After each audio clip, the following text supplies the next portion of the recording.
So I realize that this video is going to be a bit more serious compared to my other videos, but I'm still going to use a video game as my background footage simply because the VG in my name literally stands for Variety Gaming, which basically means that all of my videos in some way have to do with video games. Now, I've already made a diagnosis story, but I was 15 at the time, and it just wasn't a very good video, so I've decided to make a new and updated version with new equipment and in a new house. Anyway, 15 months ago, I was diagnosed with type 1 diabetes.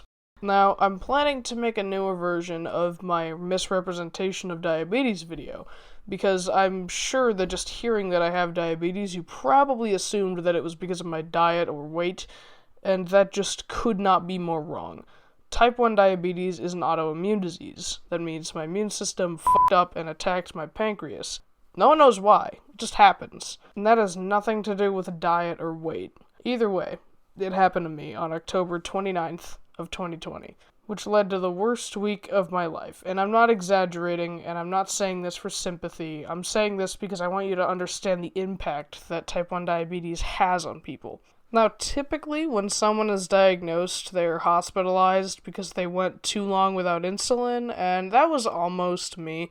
But luckily, after connecting the dots, my mother proceeded to make an appointment with my pediatrician. But the thing that still haunts me is that if she had waited less than a day to still call, like if I had gone to sleep, I would have died.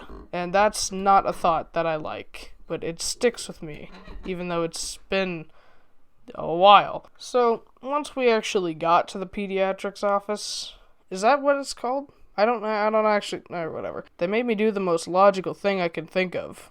They made me pee in a cup, and then they pricked my finger, which led to them discovering that my blood sugar was 475.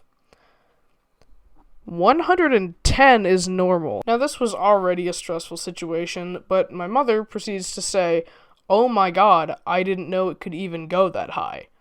I'm sorry, but that is really not what I want to hear right now. So they tell us to go to the hospital, but not to stop at home for any reason, even though it was already on the way. Which is what really stressed me out, because if I have to get there, and I can't stop at a place that's, already on the way, you know some shit's about to go down. So once we get to the hospital, and this is where I leave out a lot of details because then the video would be an hour long, the doctors told us what T1D actually is, and they gave me some insulin and sent me to a new room because up until this point I was still at the bottom floor in the ER area. And at this point, my dad shows up, which leads me to my next thing I want to talk about. COVID fucking sucks. Now, okay, let me explain. I have 3 brothers. It's not a secret, I've mentioned it before, but because of COVID, you're only allowed to have a total of 2 visitors. Not 2 at a time, 2 in total, which means only my parents could come to the hospital.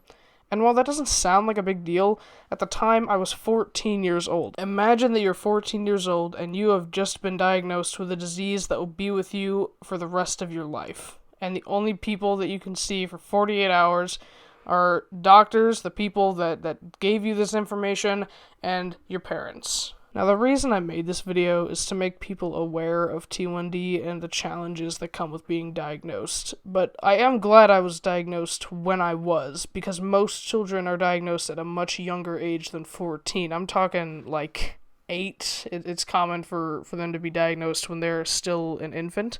But the technological advancements that have made T1D so much easier to handle are incredible.